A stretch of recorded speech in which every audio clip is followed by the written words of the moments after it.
We've been building JLs just like this for over 4 years. We've really got an awesome recipe nailed down to what makes these things absolutely ultimate trail machines. Follow along and I'm gonna tell you exactly what that recipe is.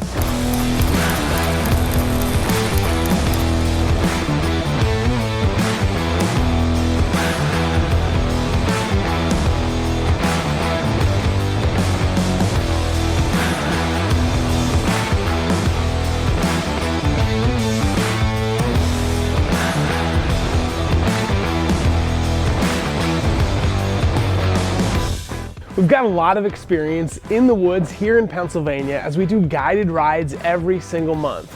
Not only are we going to Roush Creek and AOAA, but our clients are wheeling all over the place, and many of them have Jeeps built by us just like this. We do a lot of technical trail riding here in Pennsylvania, and a JL equipped like this one can easily do most black trails at Roush Creek or AOAA. What I like really about this JL is the metalcloak 3.5-inch suspension. We use this suspension a lot for a lot of different reasons. The most important is all of the control arms and their joints.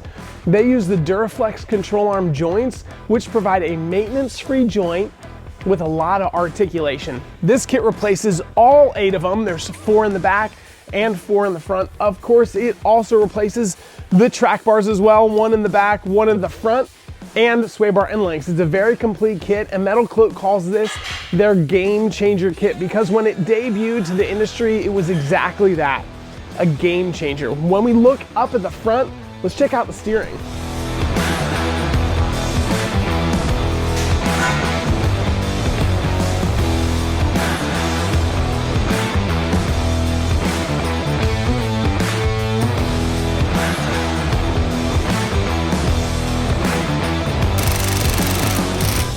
Eric's got most of the front suspension and steering all assembled, and as you can see, here it is. It is all zinc coated in the legendary metalcloak gold zinc.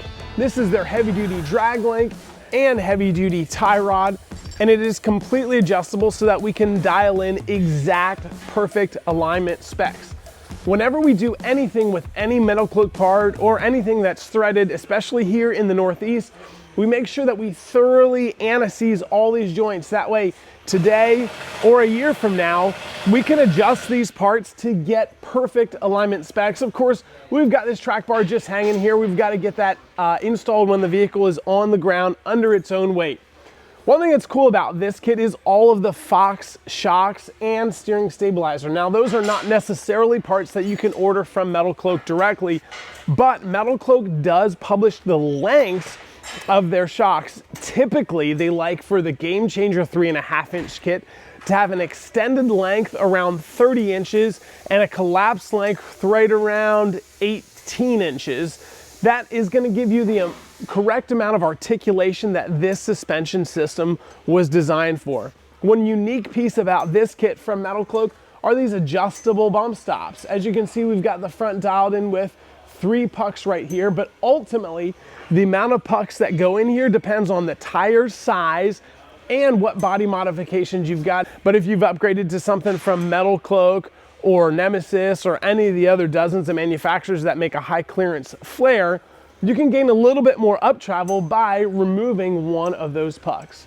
Talking about wheels and tires, let's go check out what we're putting on this thing because it is a nasty set of methods, beadlocks and 37s.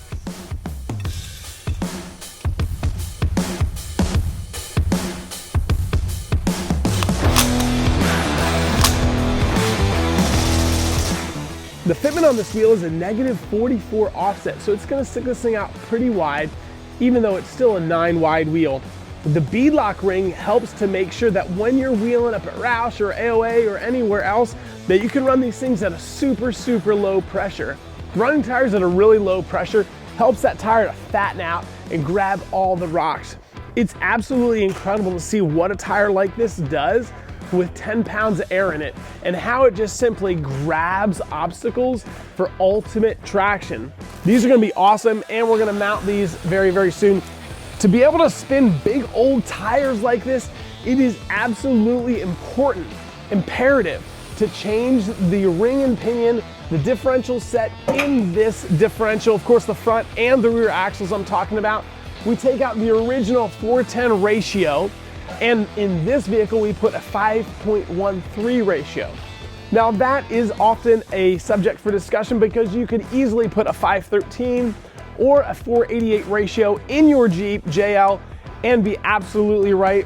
Ultimately, I talk to people about what ratio is perfect for them, and to be honest, I don't know that you can make a huge mistake in ratio. We have a lot of people that are really concerned about, do I pick 48 or do I pick 513? And I don't know that it's that big of a deal.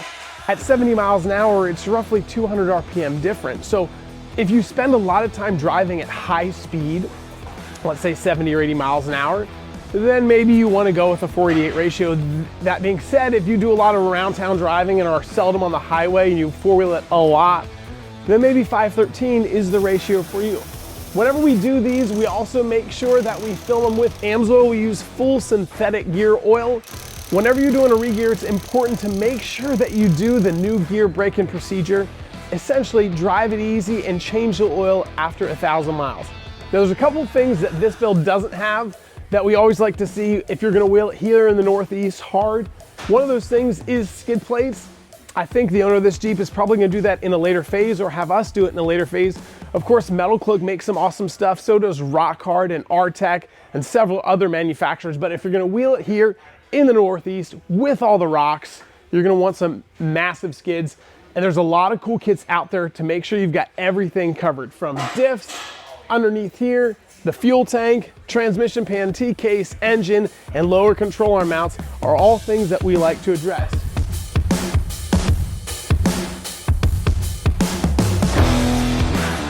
So I guess, what do you have yet to do on this thing? Going to put the drive shaft in now, and then get it on the ground and get the track bar connected. Oh yeah. And get it over to the alignment rack, and then torque all the arms and stuff down, make sure everything's aligned properly. Perfect. And I guess during alignment, we can see to adjust this track bar, axle offset. Correct, yeah, we have a preset length that's pretty close from doing enough of them. Yeah. But may need 1 or 2 turns once it's on the ground. Just to dial that in perfectly. Yep. And this track bar here controls what? It centers the axle under the vehicle. Centers the axle under the body. Perfect. So if you've ever seen a vehicle driving down the road with the axle hanging out to one side, it's probably because they don't have an adjustable track bar.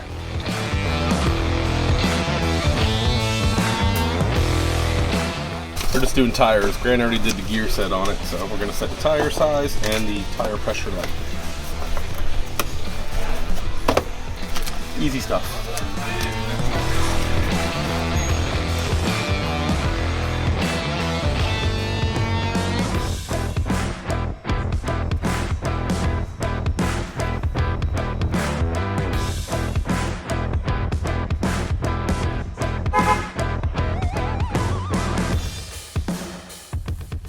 We've just gotten the JL all wrapped up. We pulled it off the alignment rack and everything turned out nice. So for a concise build, this thing turned out really wicked.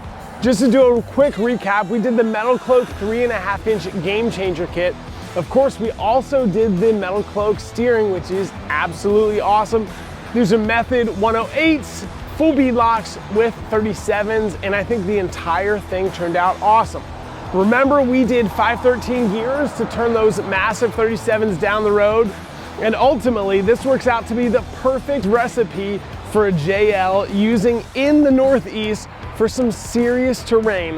Like I said before, this thing can do blacks and blues easily in comfort. So if you like this behind the scenes, in the shop kind of stuff, make sure you follow us on all social platforms. If you've got a question, hit us up in the comment section on YouTube. Thanks for watching. See you later.